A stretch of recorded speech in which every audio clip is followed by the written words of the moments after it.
Corporation election ಮಾಡಬೇಕು ಅನ್ನೋದು ಬಿಜೆಪಿಯ ಒಂದು ತೀರ್ಮಾನ. ಈಗಾಗಲೇ ಅದಕ್ಕೆ ತಯಾರಿಯನ್ನು ನಾವು ಮಾಡ್ತಾ ಇದ್ದೀವಿ. ರಾಜ್ಯ ಸರ್ಕಾರನೂ ಕೂಡ ಆದಷ್ಟು ಬೇಗ ಚುನಾವಣೆಯನ್ನು ಮಾಡಲಿ. ನಾವಂತೂ 15ನೇ ತಾರೀಕು ಬಿಜೆಪಿ ಕಚೇರಿಯಲ್ಲಿ ಮಧ್ಯಾಹ್ನ 2 ಗಂಟೆಗೆ ಸಭೆಯನ್ನು ನಾನು ಕರೆದಿದ್ದೀನಿ. ರಾಮ ಮಾಧವ್ ಅವರು ಕೂಡ ಬರ್ತಾ ಇದ್ದಾರೆ, ಇನ್ಚಾರ್ಜು ವಿಜೇಂದ್ರ ಅವರು ಕೂಡ ಬರ್ತಾ ಇದ್ದಾರೆ.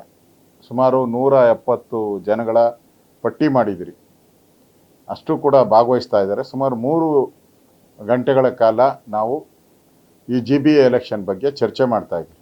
ನಾವಂತೂ ಈಗ ಚುನಾವಣೆಗೆ ತಯಾರಾಗಿದ್ದೀರಿ. ಈಗೆಲ್ಲ ಸಭೆಗಳನ್ನು ಏನೇನು ಸಭೆ ಮಾಡಬೇಕಾಯ್ತೋ ಅಷ್ಟು ಸಭೆಯನ್ನು ಮಾಡಿದಿರಿ. ಇದನ್ನು ಕೂಡ ಅಭ್ಯರ್ಥಿಗಳ ಆಯ್ಕೆ ಇರ್ಬೋದು, ನಮ್ಮ ಬೂತ್ ಕಮಿಟಿ ಇರ್ಬೋದು, ಪೇಜ್ ಪ್ರಮುಖ ಇರ್ಬೋದು, ಈ ಥರದ್ದೆಲ್ಲ ಆಗಿದೆಯಾ ಇಲ್ಲ ಅನ್ನೋದ್ರ ಬಗ್ಗೆನೂ ಕೂಡ 15ನೇ ತಾರೀಕು ನಾವು ಚರ್ಚೆಯನ್ನು ನಾವು ಮಾಡಿದಿರಿ. ಅಂದರೆ BJP ಚುನಾವಣೆಗೆ ತಯಾರಾಗಿದೆ.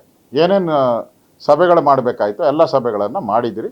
ಇದ್ರ ಕೂಡ ಒಂದು ಸಭೆಯನ್ನು ಮಾಡೋ ಮುಖಾಂತರ ಪ್ರಚಾರ, ಇದ್ರ ಬಗ್ಗೆ ಮ್ಯಾನಿಫೆಸ್ಟೋ ಬಗ್ಗೆ, ಈ ವಿಚಾರಗಳ ಬಗ್ಗೆ 15ನೇ ತಾರೀಕು ಚರ್ಚೆ ಮಾಡ್ತೀರಿ. ಸುದೀರ್ಘ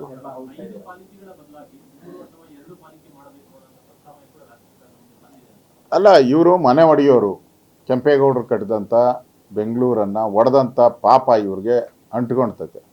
ನಾವು ಒಂದೇ ಚುನಾವಣೆ ಮಾಡಬೇಕು ಅಂತ ಹೇಳಿದಿರಿ. ಅದು ನಮ್ಮ ನಿಲುವು, ಒಂದೇ ಪಾಲಿಕೆ.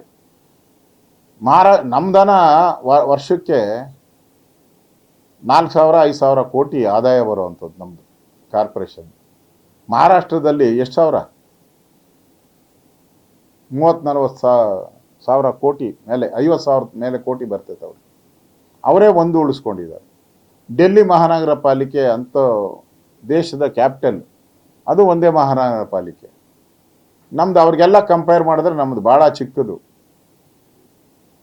ಅದನ್ನು ಮ್ಯಾನೇಜ್ ಮಾಡೋಕ್ಕೆ ಆಗ್ತಾ ಇಲ್ಲ ಅಂತ ಹೇಳಿದ್ರೆ ಇವ್ರಿಗೆ ಇದು ಅವರ ವೈಫಲ್ಯ. ಇದು ಎಲೆಕ್ಷನ್ ಮುಂದೂಡೋಕ್ಕೆ ಮಾಡಿದಂಥ ಕುತಂತ್ರ ಅಷ್ಟೇ.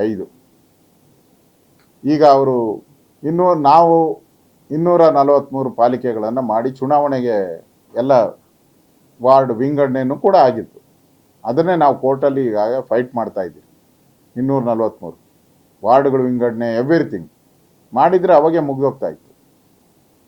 ಅದರಿಂದ ಮತ್ತೆ ಇದನ್ನು 2 ಮಾಡೋದು, 3 ಮಾಡೋದು, ಇದೆಲ್ಲ ಅಂದರೆ ಚುನಾವಣೆ ಮುಂದೆ ಹೋಗ್ತೈತೆ ಅಷ್ಟೆ.